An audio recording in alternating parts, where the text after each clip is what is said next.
Pertama, materi kebijakan ekonomi di masa kolonialisme Inggris. Latar belakang penjajahan kolonialisme Inggris di Indonesia. Saat Belanda menguasai Nusantara, tepatnya di masa pemerintahan Daendels, Inggris menyerbu Pulau Jawa.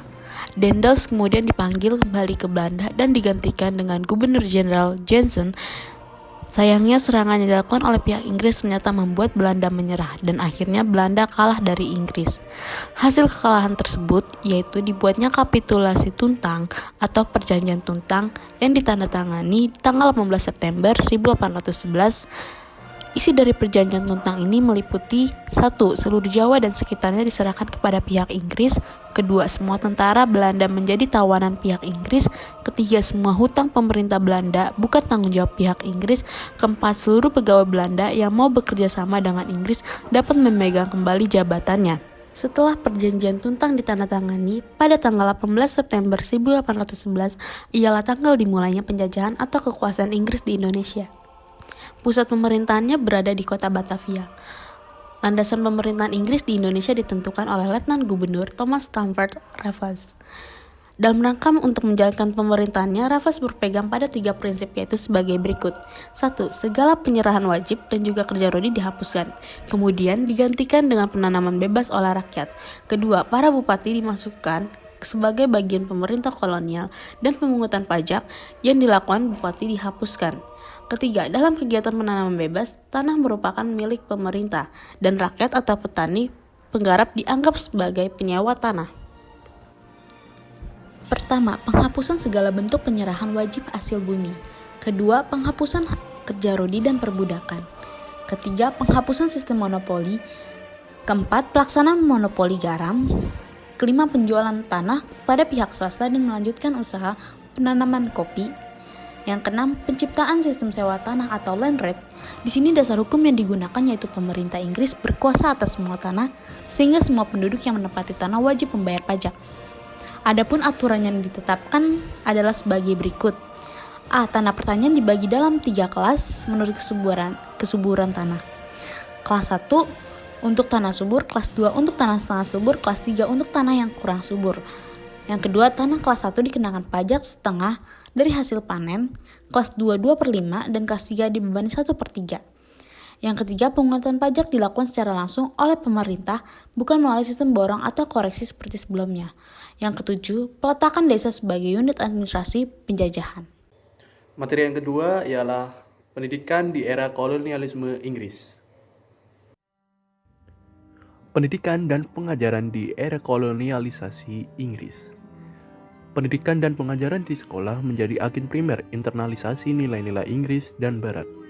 Dalam kondisi ini terjadilah psychological subordination pada rakyat di wilayah jajahan Inggris dan Barat, di mana mereka dipaksa menerima apapun yang diajarkan oleh pemerintah kolonial. Demikian pula yang terjadi di Indonesia. Pendidikan baru dimulai ketika Inggris sempat menduduki di Indonesia. Pemerintah kolonial Inggris mendirikan sekolah-sekolah yang bertujuan untuk menjadi sarana mencerdaskan, namun memberikan pembekalan berupa hitung, baca, dan tulis kepada pribumi agar mereka dapat menjadi pegawai rendahan di kantor-kantor bangsa kolonial. Adopsi pendidikan kolonial meninggalkan dampak dekonstruktif pada masyarakat terjajah, terutama di bidang pendidikan dan kultur seperti menciptakan gap antar generasi, meregangkan hubungan keluarga, ataupun perubahan status gender. Jika beranjak dari pemahaman pendidikan adalah kegiatan ditanamkan oleh Barat kepada Timur, pemahaman ini dengan mudah menjebak pemikiran bahwa Timur merupakan tabula rasa dalam tanda kutip, sehingga Barat merasa memiliki kewajiban moral untuk mengisinya. Pandangan ini seolah berasumsi bahwa tidak terjadi kegiatan pendidikan pada masa prakolonial. Anggapan demikian sesungguhnya jauh dari benar, bahwa apa yang dipercaya sebagai Barat yang beradab dan Timur yang primitif sesungguhnya adalah mitos yang ditiupkan secara berlebihan. Materi yang ketiga adalah politik pada masa kolonialisme Inggris.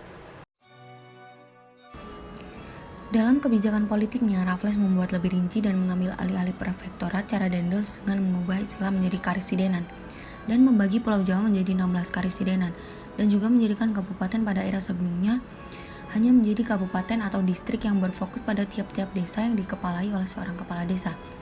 Kebijakan yang dimajukan oleh Raffles berdasarkan atas dasar-dasar, yaitu yang pertama, menghapuskan segala penyerahan paksa hasil tanah dengan harga yang tidak pantas, dan penghapusan semua kerja paksa dengan memberikan kebebasan dalam penanaman dan perdagangan.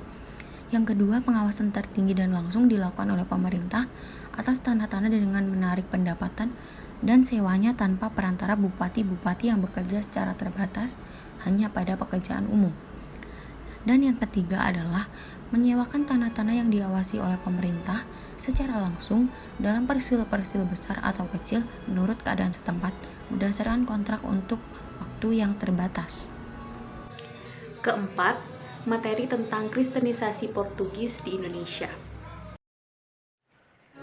Kedatangan Portugis ke Indonesia pertama kali pada tahun 1511 dengan dipimpin Afonso de Albuquerque, tepatnya di Kesultanan Malaka. Semboyan mereka yakni gold, glory, dan gospel yang artinya perdagangan, penguasaan militer, dan penginjilan. Di balik berdagang dan mencari rempah-rempah, bangsa Portugis bermaksud menjalankan pesan misi Jesuit dengan mengembangkan agama Kristen di Nusantara. Kesuksesan bangsa Portugis dalam menyebarkan agama Kristen melalui metode pendekatan, yaitu melalui pembaptisan, memberikan nama raja, percikan air sinari, dan musik tradisional. Melalui politik divide et impera, bangsa Portugis memanfaatkan pengetahuan masyarakat awam dengan memberikan pengetahuan akan kesenangan dan keselamatan hidup yang ada dalam agama Kristen. Materi bidang kesenian Portugis. Pertama, mulai abad 15 sampai revolusi industri tahun 1763. Yang kedua, setelah revolusi industri sampai tahun 1870-an. Yang ketiga, mulai tahun 1870-an hingga tahun 1914 hingga meletusnya Perang Dunia I. Kedatangan bangsa Portugis di Indonesia membawa pengaruh yang cukup besar dalam perkembangan seni musik di Indonesia. Salah satunya pada bidang kesenian. Salah satu pengaruh Portugis dalam bidang kesenian adalah munculnya sebuah alat musik yang bernama musik keroncong. Musik keroncong adalah salah satu musik yang bersumber dari dawai dengan alunan romantis. Musik keroncong termasuk sebuah musikal hybrid, genre akumulasi dari elemen barat dan non-barat. Bidang bahasa Portugis. Portugis membawa begitu banyak kosakata dan istilah-istilah dan diperkenalkan kepada orang pribumi. Meskipun Portugis hanya pernah berkuasa di pelabuhan-pelabuhan besar dan sebagian kecil wilayah kerajaan di Indonesia bagian timur, pengaruhnya di bidang bahasa masih tersisa. Dalam bidang bahasa, banyak kosakata bahasa Portugis diserap ke dalam bahasa Indonesia.